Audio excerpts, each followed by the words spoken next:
በሌላ በኩል የደራሲ ነጋሽ በቃና ጉራጌ ሲገለጥ የተሰኘው መጽሐፍ በኢትዮጵያ ብሔራዊ ቲያትር የምረቃ መርሃ ግብር ተካሄደ።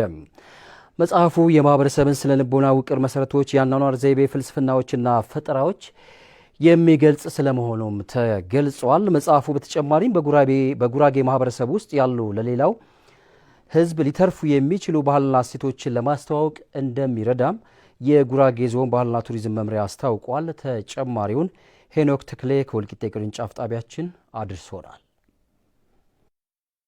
የመጽሐፉ ደራሲ ነጋሽ በቃና እንደገለጹት ህብረተሰቡ ውስጣዊ ማንነቱን ይበልጥ እንዲንከባከብና ራሱን መግለጽ እንዲችል በማሰብ መዘጋጀቱንና ትውልዱ ከጉራጌ መልካም የህይወት መንገድ ዘይቤዎችና እሴቶች እንዲማር ለማስቻል መሆኑን ተናግረዋል። እኛ በልካችን ራሳችንን አላስተዋወቅንም እና በቃ ዝም ብሎ መስራት ነው፣ ሁሉ ጊዜ መስራት ነው፣ ለስራ መሮጥ ነው እንጂ ራስን ማስተዋወቅ፣ ያለህን ነገር ማስተዋወቅ፣ ያለህን ነገር በአግባቡ መሰነድ የሚባሉት ነገሮች ላይ ትኩረት አድርገናል። ስለዚህ አንዳንዶቹ ማህበረሰባዊ ሀብቶቻችን ይብን ሌሎች የኔ ነው ወደ ማለትም ጭምር አዝማሚያዎች ይታያሉ።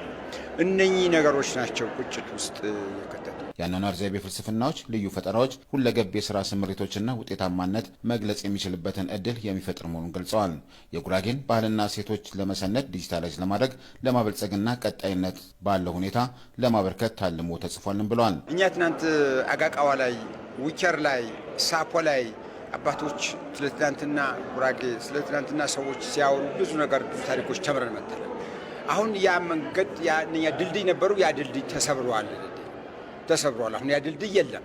አጋቃዋው ደክመዋል። ዊቸሩ የለም። ሳፖ ቢባል ወጣቱ ልጁ ለብቻው ነው የሚቀመጠው፣ ሽማግሌዎቹ ለብቻ ናቸውና ያ መንገድ የለም። የአዲስ አበባ ዩኒቨርሲቲ መምህርና ተመራማሪ ዶክተር ወንደሰን አውላቸው እንደገለጹት መጽሐፉ የጉራጌ ማንነት፣ ባህልና ታሪክ በአግባቡ ያለመታወቅ ቁጭት የፈጠረውና ባህልን ከመጥፋት ለመከላከል ያለመ ነው። ባህልና እሴትን ለማስታወቅና ለመሰነድ እንደሚረዳ ተናግረዋል። ጉራጌ ሲገለጥ ምን መረዳት ይቻላል?